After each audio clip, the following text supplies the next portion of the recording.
পরিবেশ বাঁচাতে প্রশাসন থেকে শুরু করে বিভিন্ন ক্লাব স্বেচ্ছাসেবী সংস্থার তরফে হামেশাই দেখা গেল সচেতনতামূলক প্রচার চালাতো এবং গাছের চারা বিলি করতে।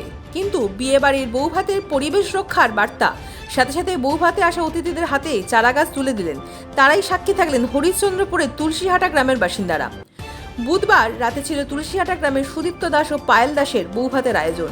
আর সেখানেই সবুজকে রক্ষা করার উদ্দেশ্যে যে আয়োজন ছিল তা ছিল চোখে পড়ার মতো। নবদম্পতি এদিন আমন্ত্রিত সকল অতিথিদের হাতে উপহার হিসেবে চারা গাছ তুলে দেন। গাছ কাটা বন্ধের পাশাপাশি গাছ লাগানো কতটা যে উপকারী বার্তা দেওয়া হয়েছিল এই আমন্ত্রিতদের। এদিন প্রায় 5 শতাধিক মেহগনি গাছের চারা বিতরণ করা হয়। বিশ্ব উষ্ণায়নের যুগেই সবুজের অস্তিত্ব ক্রমশই বিপন্ন হয়ে পড়েছে। নিজেদের স্বার্থের তাগিদে প্রতিনিয়ত নির্বিচারে বৃক্ষছেদন করে চলেছে মানব সমাজ। শুধু শহর অঞ্চলেই নয়, গ্রামাঞ্চলেও এর প্রভাব পড়েছে। জনসচেতনতার যথেষ্ট অভাব রয়েছে, তাই মানুষকে সচেতন করতে এবং বৃক্ষরোপণ করার বার্তা দিয়ে এই উদ্যোগ জানান নবদম্পতি। সুদীপ্ত বলেন, ওই গাছগুলি আমাদের বিয়ের স্মৃতি হিসেবে বড় হবে। গাছ ছাড়া আমাদের অস্তিত্ব ভাবা যায় না। আশা করি আমাদের এই উদ্যোগ পরিবেশকে কিছুটা হলেও ভালো প্রভাব ফেলবে। এই আমন্ত্রিত অতিথি শিক্ষক মিজানুর হক বলেন, নেমন্তন্ন খেতে গিয়ে উপহার দিতে হয় শুনেছি, কিন্তু এমন অভিনব উপহার যে ফিরে পাওয়া যায় তা জানা ছিল না।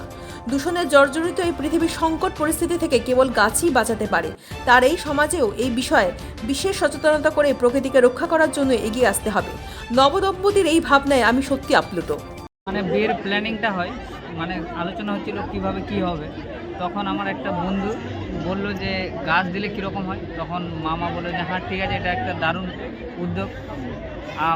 সবাই আমাদেরকে কিছু দিচ্ছে, আমরাও যাতে রিটার্ন গিফট কিছু, তাই জন্য গাছ। প্রায় কতগুলো গাছ দিলেন আজকে অনুষ্ঠানে? আজকে এখানে 550 গাছ আছে, এখনও দেওয়া হচ্ছে। এখন দেওয়া হচ্ছে? হ্যাঁ। বিয়েবাড়ি অনুষ্ঠানে এসেছিলাম, আমার খুব নিকট আত্মীয় তাদের বিয়েবাড়ি অনুষ্ঠানে।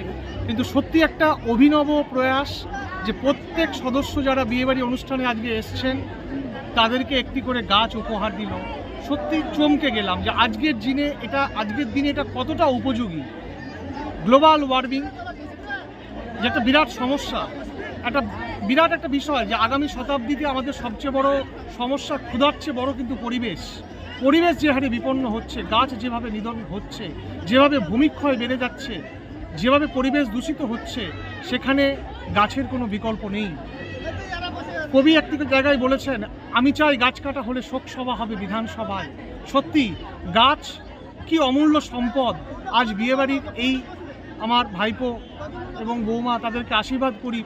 এই যে সদস্য 450-500 গাছ বিতরণ হচ্ছে, যদি একটি গাছও বেঁচে থাকে এবং তার থেকে যদি আমরা আগামী দিনে অক্সিজেন পাই, তাহলে সেটা আমাদের কাছে একটা বিরাট বড় পাওনা। তাই আমরা প্রত্যেকে যারা আজকে এসেছি, আমাদের উচিত এই গাছকে সযত্নে লালন পালন করা এবং তাদের নবদম্পতিকে আশীর্বাদ করা।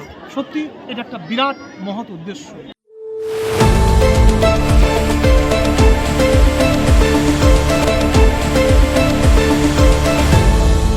আপনারা দেখছেন এই বেলা বাংলা, শিরোনামে সবার আগে।